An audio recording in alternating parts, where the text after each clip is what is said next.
Hi friends, welcome back. പുതിയൊരു വീഡിയോയിലേക്ക് എല്ലാവർക്കും സ്വാഗതം. ഇന്നത്തേത് ഒരു ക്ലീനിങ് വീഡിയോ ആണ്. വീട്ടിൽ യൂസ്ഫുൾ ആകുന്ന 5 ക്ലീനിങ് ഹാക്സ് ആണ് ഇന്നത്തെ വീഡിയോയിൽ ഷെയർ ചെയ്യുന്നത്. വീഡിയോ ഇഷ്ടമായാൽ ചാനലൊന്ന് സബ്സ്ക്രൈബ് ചെയ്ത് സപ്പോർട്ട് ചെയ്യുക. നിങ്ങളുടെ അഭിപ്രായങ്ങൾ കമൻറ്റ് ചെയ്യുക. വീഡിയോയിലേക്ക് പോകാം. ആദ്യമായിട്ട് ക്ലീൻ ചെയ്യാൻ പോകുന്നത് ഇതുപോലത്തെ ഒരു പാത്രമാണ്. ഇതൊരു സ്റ്റീൽ പാത്രമാണ്. ഇതിൻ്റെ അടിയിൽ ഈ ബ്രാസ് പോലത്തെ കോട്ടിംഗ് ഉണ്ട്. അപ്പോൾ ഇത് ഫുള്ള് ഇങ്ങനെ ബ്ലാക്ക് കളറിൽ അഴുക്കായിട്ട് ഇരിക്കുകയായിരുന്നു, കരിയൊക്കെ പിടിച്ചിട്ട്. ഞാൻ ഒരു സൈഡ് ഒന്ന് ക്ലീൻ ചെയ്ത് സക്സസ് ആയപ്പോഴാണ് ബാലൻസ് സൈഡ് ഒന്ന് ക്ലീൻ ചെയ്യുന്നത് എടുക്കാമെന്ന് വിചാരിച്ചത്. അതിനായിട്ട് ആദ്യം ഇതിലേക്ക് കുറച്ച് ഉപ്പിട്ട് കൊടുത്തിട്ടുണ്ട്. അടുത്തായിട്ട് വേണ്ടത് വൈറ്റ് വിനീഗറാണ്. ഈ വിനീഗർ ഇതിലേക്കൊന്ന് ഒഴിച്ചു കൊടുക്കാം. അതിനുശേഷം ഒരു ബ്രഷോ അല്ലെങ്കിൽ ഒരു സ്പോഞ്ചോ ഉപയോഗിച്ച് നമുക്ക് ഇതൊന്ന് സ്പ്രെഡ് ചെയ്ത് കൊടുക്കാം. ഞാനിപ്പോൾ ഇവിടെ ഒരു ബ്രഷാണ് എടുത്തിരിക്കുന്നത്. ഇതാ കണ്ടില്ലേ, ഇത് സ്പ്രെഡ് ചെയ്ത് കൊടുക്കുമ്പോൾ തന്നെ പെട്ടെന്ന് തന്നെ ഇത് പോയി കിട്ടുന്നുണ്ട്. അധികം ഉരയ്ക്കൊന്നും വേണ്ട. ലൈറ്റായിട്ട് നമ്മൾ ഈ ബ്രഷ് ഉപയോഗിച്ച് ഉപ്പ് ഉപയോഗിച്ചൊന്ന് സ്പ്രെഡ് ചെയ്തപ്പോൾ കുറേ പോയിട്ടുണ്ട്. ബാലൻസ് പോകാനായിട്ട് ഞാൻ കുറച്ച് ഡിഷ് വാഷിംഗ് ലിക്വിഡ് എടുത്തിട്ട് നന്നായിട്ടൊന്ന് ഉരച്ച് കഴുകിയാണ്. ഈ സൈഡിലൊക്കെ നന്നായിട്ട് വിനീഗറും ഉപ്പും കൂടി സ്പ്രെഡ് ചെയ്ത് കൊടുക്കണം.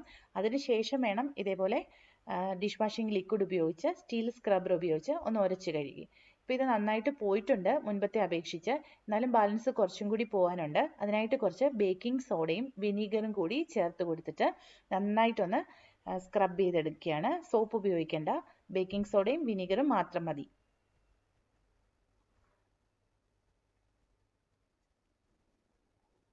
ഇതിപ്പോൾ ഒരു 6 വർഷമായിട്ട് ഞാൻ ഉപയോഗിക്കുന്ന പാത്രമാണ്. അന്ന് എനിക്ക് ഈ ക്ലീനിങ് ഹാക്ക് അറിയാത്തത് കൊണ്ട് ഒരുപാട് നാളായിട്ട് പിടിച്ചിരുന്ന കരിയാണ് ഇത്രയും പോയി കിട്ടിയത്. കണ്ടില്ലേ, എനിക്ക് ഇതിൻ്റെ ഫസ്റ്റ് ഫുള്ളുള്ള പിക്ചർ കാണിക്കാൻ പറ്റില്ല, കാരണം ഞാൻ കുറച്ച് ക്ലീൻ ചെയ്ത് സക്സസ് ആയപ്പോഴാണ് വീഡിയോ എടുക്കാനായിട്ട് സ്റ്റാർട്ട് ചെയ്തത്. അപ്പോൾ ഇത് നന്നായിട്ട് ക്ലീൻ ആയി കിട്ടിയിട്ടുണ്ട്. എനിക്ക് തോന്നുന്നു ഒരു 5 മിനിറ്റൊക്കെ നമ്മൾ ഇത് വെച്ച് കഴിഞ്ഞ് കഴിഞ്ഞാൽ കുറച്ചും കൂടി നന്നായിട്ട് പോകുന്നു. ഇത് പെട്ടെന്ന് തന്നെ കഴുകി അപ്പോൾ പെട്ടെന്ന് തന്നെ കഴുകി എടുക്കുകയായിരുന്നു. ഇതാ കണ്ടില്ലേ, ഇത് നന്നായിട്ട് പോയി കിട്ടിയിട്ടുണ്ട്. നിങ്ങളുടെ കയ്യിലും ഇതുപോലത്തെ പാത്രങ്ങളൊക്കെ ഉണ്ടെങ്കിൽ ഇതേപോലെ ഒന്ന് ട്രൈ ചെയ്ത് നോക്കുക. അടുത്തായിട്ട് ക്ലീൻ ചെയ്യാൻ പോകുന്നത് ചോപ്പിംഗ് ബോർഡാണ്. ഈ ചോപ്പിംഗ് ബോർഡിലൊക്കെ ഒരു ബ്ലാക്ക് കളറിൽ ഒരു അഴുക്ക് പോലെ കാണും, ഒരു ഫംഗസ് പോലെ. അത് ഡിഷ് വാഷിംഗ് ലിക്വിഡ് ഉപയോഗിച്ച് കഴുകിയാലൊന്നും സാധാരണ പോവില്ല. അപ്പോൾ അത് കളയാനായിട്ട് എന്ത് ചെയ്യണമെന്ന് നോക്കാം. കുറച്ച് ബേക്കിംഗ് സോഡയാണ് ആദ്യമായിട്ട് ഇട്ട് കൊടുക്കുന്നത്. ഡ്രൈ ആയിട്ടുള്ള ചോപ്പിംഗ് ബോർഡ് എടുക്കുക. അതിനുശേഷം കുറച്ച് വൈറ്റ് വിനീഗർ ഒരു ബ്രഷിൽ എടുത്തിട്ട് ഇതേപോലെ മൊത്തത്തിലൊന്ന് സ്പ്രെഡ് ചെയ്ത് കൊടുക്കുക. രണ്ട് സൈഡിലും ചെയ്ത് കൊടുക്കുക. ഞാനിപ്പോൾ ഒരു സൈഡേ കാണിക്കുന്നുള്ളൂ. പിന്നെ കുറച്ച് ഡിഷ് വാഷിംഗ് ലിക്വിഡ് ഒഴിച്ചിട്ട് ഒരു സ്ക്രബ്ബർ ഉപയോഗിച്ച്, സ്റ്റീൽ സ്ക്രബ്ബർ ഉപയോഗിച്ച് ഇതേപോലെ ഒന്ന് സ്ക്രബ് ചെയ്ത് കൊടുക്കുക. പെട്ടെന്ന് തന്നെ ആ ബ്ലാക്ക് കളറിലെ ഫംഗസ് പോകും. ഞാനിപ്പോൾ എല്ലാ ആഴ്ചയും കഴുകുന്നത് കൊണ്ട്, ഇതേപോലെ കഴുകി എടുക്കുന്നത് കൊണ്ട് എൻ്റെ ചോപ്പിംഗ് ബോർഡിൽ അങ്ങനത്തെ ആ ഒരു ഫംഗസ് കുറവാണ്. അതുകൊണ്ട് എനിക്ക് വലിയൊരു ചേഞ്ച് ഒന്നും നിങ്ങളെ കാണിച്ചു തരാനായിട്ട് സാധിക്കില്ല. അപ്പോൾ നിങ്ങളുടെ ചോപ്പിംഗ് ബോർഡിൽ അങ്ങനെ ഉണ്ടെങ്കിൽ ഇതുപോലെ ഒന്ന് ട്രൈ ചെയ്ത് നോക്കുക. അതേപോലെ ഒരുപാടുണ്ടെങ്കിൽ ഒരു 5 മിനിറ്റ് ഈ ഡിഷ് വാഷിംഗ് ലിക്വിഡ് ഉപയോഗിച്ച് ഇതുപോലെ ഒന്ന് സ്ക്രബ് ചെയ്തിട്ട് ഒരു 5 മിനിറ്റ് വെച്ചതിന് ശേഷം കുറച്ചും കൂടി ഒരു സോപ്പ് ഇട്ടിട്ട് ഒന്നുകൂടി ഒന്ന് കഴുകിയെടുക്കാം. എല്ലാ ആഴ്ചയും അഴുക്കുണ്ടെങ്കിലും ഇല്ലെങ്കിലും ചോപ്പിംഗ് ബോർഡ് ഇതേപോലെ കഴുകിയെടുക്കുക. ബേക്കിംഗ് സോഡയും വിനീഗറും ഒക്കെ നല്ലൊരു ഡിസിൻഫെക്റ്റൻ്റ് ആണ്. അപ്പം എപ്പോഴും നമ്മുടെ ചോപ്പിംഗ് ബോർഡ് നമ്മൾ വെജിറ്റബിൾസും സാലഡ്സും ഒക്കെ കട്ട് ചെയ്യാൻ യൂസ് ചെയ്യുന്നതല്ലേ, ഇതേപോലെ ഒന്ന് ഡിസിൻഫെക്റ്റ് ചെയ്ത് വൃത്തിയായിട്ട് സൂക്ഷിച്ചു വയ്ക്കാം. അതേപോലെ ഫിഷിനും മീറ്റിനും ഒക്കെ ഒരു സെപ്പറേറ്റ് ചോപ്പിംഗ് ബോർഡ് മാറ്റി വയ്ക്കുക. അങ്ങനെയാണെങ്കിൽ ക്രോസ് കണ്ടാമിനേഷൻ ഉണ്ടാകാതിരിക്കാൻ ഹെൽപ്പ് ചെയ്യും. അപ്പോൾ ഇത്രയേ ഉള്ളൂ. വളരെ സിമ്പിളായിട്ടുള്ള ഒരു മെത്തേഡാണ്. പലർക്കും അറിയാവുന്നതായിരിക്കും. ഞാൻ ജസ്റ്റ് ഒന്ന് ഷെയർ ചെയ്തെന്ന് മാത്രം, അറിയാത്തവർക്കായിട്ട് ഒന്ന് ഷെയർ ചെയ്തെന്ന് മാത്രം. ഇനി നമുക്ക് അടുത്ത ഒരു ക്ലീനിങ് ഹാക്ക് എന്താണെന്ന് നോക്കാം. അടുത്തായിട്ട് ക്ലീൻ ചെയ്യാൻ പോകുന്നത് ഈ ഒരു വാഷിംഗ് മെഷീനുള്ളിൽ കാണുന്ന ഫിൽറ്ററാണ്.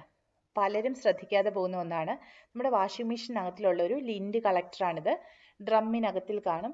ചിലതിനകത്തിൽ സർക്കിൾ ഷേപ്പിലായിരിക്കും, ചിലത് റെക്റ്റാങ്കിൾ ഷേപ്പിലായിരിക്കും. ചില വാഷിംഗ് മെഷീനിൽ ഒന്നേ കാണുള്ളൂ, ചിലതിൽ 2 എണ്ണം കാണും.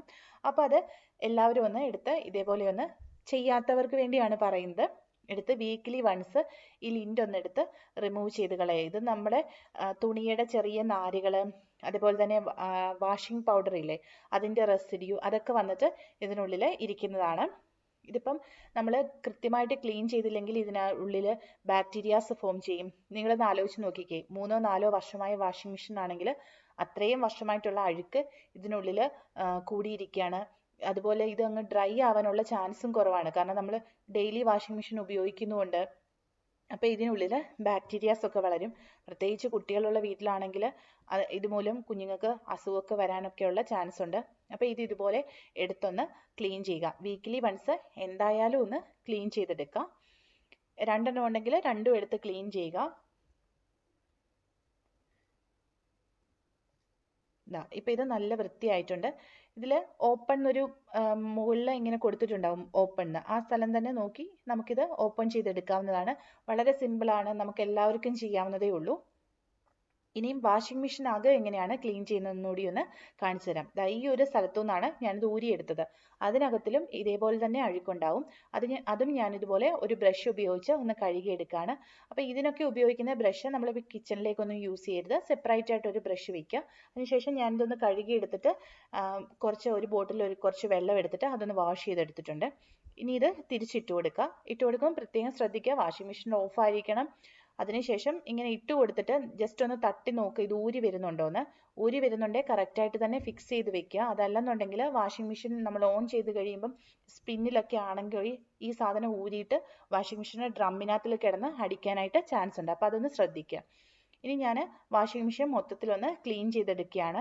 ഈ സൈഡിലൊക്കെ കുറച്ച് അഴുക്കൊക്കെ ഇരിക്കും. ഒരുപാട് സോപ്പൊന്നും ഇട്ട് ക്ലീൻ ചെയ്യേണ്ട കാര്യമില്ല. കുറച്ച് വിനീഗറും വളരെ ഡൈല്യൂട്ടായിട്ട് കുറച്ച് ഡിഷ് വാഷിംഗ് ലിക്വിഡും എടുത്തിട്ട് ഇതേപോലെ ഈ സൈഡിലൊക്കെ ഒന്ന് ബ്രഷ് ഉപയോഗിച്ചൊന്ന് കഴുകിയെടുക്കുകയാണ്. ഈ വാഷറിന് ഇടയ്ക്കൊക്കെ അഴുക്കിരിക്കും. ഇങ്ങനെ വൃത്തിയാക്കി സൂക്ഷിച്ചു കഴിഞ്ഞാൽ നമ്മുടെ വാഷിംഗ് മെഷീനിൽ ഒരു സ്മെല്ലോ ഒന്നും വരില്ല. അതല്ലെന്നുണ്ടെങ്കിൽ നമ്മൾ നൈറ്റൊക്കെ ഡ്രസ്സ് വാഷ് ചെയ്തിട്ടിട്ട് രാവിലെ വാഷിംഗ് മെഷീൻ ഓപ്പൺ ചെയ്യുമ്പോൾ ഒരു സ്മെല്ല് വരും. പിന്നെ ഇതിൻ്റെ ഡയലിലൊന്നും വെള്ളം വീഴാതെ പ്രത്യേകം ശ്രദ്ധിക്കുക. വാട്ടർ പ്രൂഫ് ഒക്കെ അല്ലെന്നുണ്ടെങ്കിൽ അത് കംപ്ലൈൻ്റ് ആയി പോകാനായിട്ട് ചാൻസ് ഉണ്ട്. അതിൻ്റെ പുറവും ഇതേപോലെ മൊത്തത്തിലൊന്ന് ക്ലീൻ ചെയ്തെടുക്കുക. അതിനുശേഷം ഇതൊന്ന് ഡിസിൻഫെക്റ്റ് ചെയ്യാനായിട്ട് കുറച്ച് വൈറ്റ് വിനീഗർ എടുത്തിട്ടുണ്ട്. ഇതൊരു ക്ലോത്തിലെടുത്തിട്ട് ഈ ഡ്രമ്മിനകം ഒന്ന് തുടച്ചു കൊടുക്കുകയാണ്. ഇതേപോലെ ഇതിലൊന്ന് പിടിച്ചിട്ട് നന്നായിട്ടൊന്ന് തുടച്ചു കൊടുക്കുക. അപ്പോൾ ഈ ഡ്രമ്മ് ഒരുപാട് പ്രഷർ എടുത്ത് ഇത് വട്ടത്തിലിട്ട് കറക്കുകയൊന്നും ചെയ്യരുത്. ജസ്റ്റ് ഇതിലൊന്ന് ഹോൾഡ് ചെയ്ത് പിടിച്ചുകൊണ്ട് ജെന്റിലായിട്ടൊന്ന് തുടച്ചു കൊടുത്താൽ മതി. ഇതിൻ്റെ ഈ വാഷറിൻ്റെ ഇടയ്ക്ക് ഈ ബുഷിൻ്റെ ഇടയ്ക്കൊക്കെ ഒന്ന് ക്ലീൻ ചെയ്ത് കൊടുക്കുക മൊത്തത്തിൽ. അപ്പോൾ വാഷിംഗ് മെഷീനിൽ സ്മെല്ലൊന്നും വരില്ല, നല്ല രീതിയിൽ കിട്ടും. ഇനി ഈ തുണി ഞാൻ ഇതിലേക്ക് തന്നെ ഇട്ട് കൊടുത്തിട്ട് നിങ്ങളുടെ വാഷിംഗ് മെഷീനിൽ ടബ് ക്ലീൻ ഓപ്ഷൻ ഉണ്ടെങ്കിൽ ടബ് ക്ലീൻ ചെയ്യുക. അതല്ലെങ്കിൽ എക്സ്ട്രാ ക്ലീൻ ഓപ്ഷൻ കൊടുത്തതിന് ശേഷം വാട്ടർ ലെവൽ ഫുള്ളാക്കുക. മാനുവലി സെലക്ട് ചെയ്തിട്ട് വാട്ടർ ലെവൽ എത്ര ആണോ അത്രയും വാട്ടർ ലെവൽ വെച്ചിട്ട് വാഷിംഗ് മോഡിലിട്ടിട്ട് ഒന്ന് ക്ലീൻ ചെയ്തിട്ടെടുക്കുക. തുണിയൊന്നും ഇടരുത്, ജസ്റ്റ് വിനീഗറുള്ള ആ തുണി മാത്രം ഇടുക. ഇനി നമ്മുടെ ഭിത്തിയിലൊക്കെ കാണുന്ന മാർക്കുകളൊക്കെ എങ്ങനെയൊന്ന് കളയുക എന്ന് നോക്കാം. അതിനായിട്ട് ഒരു സ്പ്രെയർ എടുത്തിട്ടുണ്ട്. അതിലേക്ക് 1/4 കപ്പ് വെള്ളം എടുത്തിട്ടുണ്ട്. പിന്നീട് അതിലേക്ക് കുറച്ച് വൈറ്റ് വിനീഗർ, ഒരു 20 ml വിനീഗറാണ് എടുത്തിരിക്കുന്നത്. പിന്നീട് 2 പമ്പ് എടുക്കുന്നുള്ളൂ. ഇതേപോലെ ചെറിയ 2 പമ്പ് ഹാൻഡ് വാഷ് എടുത്തിട്ടുണ്ട്. ഒരു മണത്തിന് വേണ്ടിയാണ്.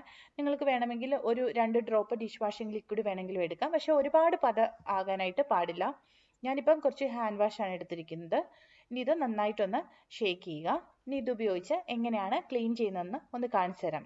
ഇവിടെ സോഫയുടെ മുകളിലൊക്കെ നന്നായിട്ട് മാർക്ക് വന്ന് കിടപ്പുണ്ട്. ഇതിനകത്ത് ക്രയോൺസിൻ്റെ മാർക്കുണ്ട്. അതുപോലെ തന്നെ ഈ ടോയ്സ് ഒക്കെ വെച്ചിട്ട് വോളിൽ ഭയങ്കരമായിട്ട് ഇടിക്കുന്ന സമയത്ത് ഉണ്ടാകുന്ന മാർക്കാണ്. അതൊക്കെ എങ്ങനെയാണ് കളയുന്നതെന്ന് നോക്കാം.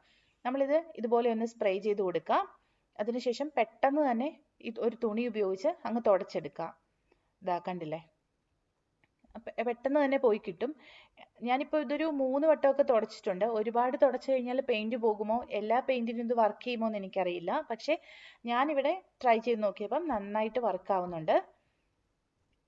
കണ്ടില്ലേ, നന്നായിട്ട് ഇത് പോയി കിട്ടുന്നുണ്ട്. ക്രയോൺസിൻ്റെ മാർക്ക്, അതേപോലെ തന്നെ ലൈറ്റായിട്ടുള്ള സ്കെച്ച് പെന്നിൻ്റെ മാർക്കുകൾ, അതേപോലെ കുട്ടികൾ ഈ ടോയ്സ് ഒക്കെ എടുത്ത് വോളിൽ ശക്തമായിട്ട് ഇടിക്കുമ്പം ചെറിയ ചെറിയ മാർക്കുകൾ വരുമല്ലോ, അങ്ങനെയുള്ള മാർക്കുകൾ, അതൊക്കെ നന്നായിട്ട് പോയി കിട്ടും. ഇപ്പോൾ ഇവിടെ ഞാൻ നന്നായിട്ട് ക്ലീൻ ചെയ്തെടുത്തിട്ടുണ്ട് ഈ ഒരു രീതിയിൽ. അപ്പം ഒന്ന് ട്രൈ ചെയ്ത് നോക്കുക. ചെറിയൊരു സ്ഥലത്ത് ഒന്ന് ട്രൈ ചെയ്ത് നോക്കുക. നിങ്ങളുടെ പെയിൻറ്റിന് ഇത് വർക്ക് ആവുന്നുണ്ടെങ്കിൽ തീർച്ചയായിട്ടും ഇത് ഉപകാരപ്പെടുന്ന ഒരു കാര്യം തന്നെയാണ്. ഇതേ സൊല്യൂഷൻ തന്നെ ഉപയോഗിച്ച് നമുക്ക് ഡൈനിങ് ടേബിളും ക്ലീൻ ചെയ്യാവുന്നതാണ്. ഈ വൈറ്റ് കളറൊക്കെ ഉള്ള ഡൈനിങ് ടേബിളിൽ കുട്ടികൾ പെൻസിൽ വെച്ചിട്ടോ ക്രയോൺസ് വെച്ചിട്ടോ ഒക്കെ വരയ്ക്കുകയാണെങ്കിൽ നമുക്കിത് ക്ലീൻ ചെയ്യാനായിട്ട് സാധിക്കും. പെൻസിൽ മാർക്സ് മാത്രമേ പോകുള്ളൂ. പെൻസിൽ, അതുപോലെ തന്നെ കളർ പെൻസിലിൻ്റെ മാർക്കുകളൊക്കെ. അതേപോലെ ഈ ഭിത്തി തുടയ്ക്കാൻ ഉപയോഗിച്ച തുണി ഉപയോഗിച്ച് വേറൊന്നും തുടയ്ക്കാനായിട്ട് സാധിക്കില്ല. അതിൽ ഈ പെയിൻറ്റിൻ്റെ ഒക്കെ കളർ വരും. അതുകൊണ്ട് അത് ഉപയോഗിച്ച് പിന്നെ ഡൈനിങ് ടേബിൾ ഒന്നും തുടയ്ക്കരുത്. അതിനുവേണ്ടി സ്പെഷ്യലായിട്ടൊരു തുണി മാറ്റി വയ്ക്കുക. ഡൈനിങ് ടേബിൾ ക്ലീൻ ചെയ്ത് കഴിഞ്ഞാൽ പിന്നീട് ഒരു നല്ല നനഞ്ഞ തുണി ഉപയോഗിച്ച് ഈ സോപ്പിൻ്റെയും വിനീഗറിൻ്റെയും അംശമുള്ളത് നന്നായിട്ട് തുടച്ച് കളയുക. അതല്ലെന്നുണ്ടെങ്കിൽ ഈ ഡൈനിങ് ടേബിളിലെ കോട്ടിങ് പോകാനായിട്ട് ചാൻസ് ഉണ്ട്. അടുത്തായിട്ട് ഷൂസ് എങ്ങനെയാണ് ക്ലീൻ ചെയ്യുന്നതെന്ന് നോക്കാം. ഇത് അത്യാവശ്യം എല്ലാവർക്കും ഉപകാരപ്പെടുന്ന ഒരു കാര്യമായിരിക്കും. ഇതേപോലെയുള്ള ടെക്സ്ചേർഡ് ആയിട്ടുള്ള ഷൂസ് ഇല്ലേ, ഒരു ക്ലോത്ത് പോലെ തോന്നുന്ന മെറ്റീരിയൽ, എനിക്കിൻ്റെ മെറ്റീരിയൽ കറക്റ്റായിട്ട് പറയാൻ അറിയില്ല. ഇതേപോലെയുള്ള ക്ലോത്ത് പോലെ തോന്നിക്കുന്നത്, അതുപോലെ സിന്തറ്റിക് ആയിട്ടുള്ള ഷൂസ്, അതൊക്കെയാണ് ഈ രീതിയിൽ ക്ലീൻ ചെയ്യാനായിട്ട് നല്ലത്. ലെതർ ഷൂസ് ഒന്നും ഈ മെത്തേഡിൽ ആരും ക്ലീൻ ചെയ്യരുത്. ആദ്യം തന്നെ അങ്ങ് പറയുകയാണ്. അപ്പം ഷൂസ് ഞാൻ ഇതുപോലെ ഒരു ബേസിനിൽ കുറച്ച് വെള്ളം എടുത്തിട്ട് ഒന്ന് നനച്ചു കൊടുക്കുന്നുണ്ട്. ഒരുപാട് ബക്കറ്റിലെ വെള്ളത്തിലിട്ട് മുക്കിയൊന്നും എടുക്കരുത്. ജസ്റ്റ് ഇതേപോലെ മൊത്തത്തിലൊന്ന് നനഞ്ഞ് കിട്ടുന്നത് പോലെ കൈ ഉപയോഗിച്ച് ഇതുപോലെ ലൈറ്റായിട്ടൊന്ന് വെള്ളം ഒന്ന് നനച്ചു കൊടുക്കുക. മൊത്തത്തിൽ ഒന്ന് നനച്ചെടുക്കുന്നുണ്ട്. അതിനുശേഷം പിന്നെ നമുക്ക് വേണ്ടത് ഡിഷ് വാഷിംഗ് ലിക്വിഡാണ്. ഞാനിപ്പോൾ ഇവിടെ ഫെയറിയാണ് എടുത്തിരിക്കുന്നത്. ഏത് വേണമെങ്കിലും നിങ്ങൾക്ക് എടുക്കാം. അപ്പോൾ ഒരു പഴയ ഒരു യോഗട്ടിൻ്റെ അടപ്പിൽ ഞാനിപ്പോൾ ഒരു സൈഡിൽ ഡിഷ് വാഷിംഗ് ലിക്വിഡും ഒരു സൈഡിൽ ബേക്കിംഗ് സോഡയാണ് എടുത്തിരിക്കുന്നത്. കളർ നിങ്ങൾക്ക് തിരിച്ചറിയാൻ പറ്റില്ല, ലൈറ്റ് കൊണ്ടാണ്. ഒരു സൈഡിൽ ഫുള്ള് ബേക്കിംഗ് സോഡയാണ് എടുത്തിരിക്കുന്നത്. അത് ഇതേപോലെ ഒരു ബ്രഷ് ഉപയോഗിച്ച് രണ്ടും കൂടി ഒരുപോലെ ഒന്ന് കുറച്ച് സൈഡിൽ നിന്ന് എടുത്ത് മിക്സ് ചെയ്യണം. അത് മിക്സ് ചെയ്തിട്ട് ഇതേപോലെ ഷൂസിലൊന്ന് തേച്ച് കൊടുക്കുകയാണ്. ആദ്യം തന്നെ ഡിഷ് വാഷിംഗ് ലിക്വിഡും ബേക്കിംഗ് സോഡയും കൂടി എടുത്ത് ഒരുമിച്ച് കുഴച്ച് വെക്കരുത്. അതാത് സമയത്തായിട്ട് രണ്ടും കൂടി ഒരുമിച്ച് മിക്സ് ചെയ്തെടുത്താൽ മതി. അതേപോലെ ബേക്കിംഗ് സോഡ എടുക്കുന്ന ഡ്രൈ ആയിട്ടുള്ള ഒരു പാത്രത്തിലായിരിക്കണം. അതും പ്രത്യേകം ശ്രദ്ധിക്കുക. പിന്നെ നിങ്ങൾ ഒരു ഷൂസേ കഴുകുന്നുണ്ടെങ്കിൽ രണ്ടും കൂടി മിക്സ് ചെയ്തിട്ട് പെട്ടെന്ന് തന്നെ പുരട്ടി വെക്കാവുന്നതാണ്. അതല്ലെന്നുണ്ടെങ്കിൽ നമ്മൾ നേരത്തെ മിക്സ് ചെയ്ത് വെച്ച് കഴിഞ്ഞാൽ ഇതിൻ്റെ ആക്ഷൻ കുറയും. അതുകൊണ്ടാണ് പറയുന്നത്. അപ്പോൾ ഒരു ബ്രഷ് ഉപയോഗിച്ച് ഈ ഷൂസിൻ്റെ ഉള്ളിൽ, അതുപോലെ ആ ടോപ്പ് പോർഷനിലൊക്കെ നന്നായിട്ട് ഇതൊന്ന് പുരട്ടി കൊടുക്കുക. ഇതിൽ അത്യാവശ്യം നന്നായിട്ട് അഴുക്കുണ്ട്, അതുകൊണ്ട് ഫുള്ള് നല്ല രീതിയിൽ പുരട്ടി കൊടുക്കുന്നുണ്ട്. ഇനി ഇതിവിടെ ഇരിക്കട്ടെ. ഈ സമയത്ത് അടുത്ത ഷൂസും ഇതേപോലെ ഒന്ന് കഴുകിയെടുക്കാം. ഈ ഷൂസിൽ ഒരുപാട് അഴുക്കില്ല, അതുകൊണ്ട് ഞാൻ അകത്തൊന്നും ഒരുപാട് തേച്ച് കൊടുക്കുന്നില്ല.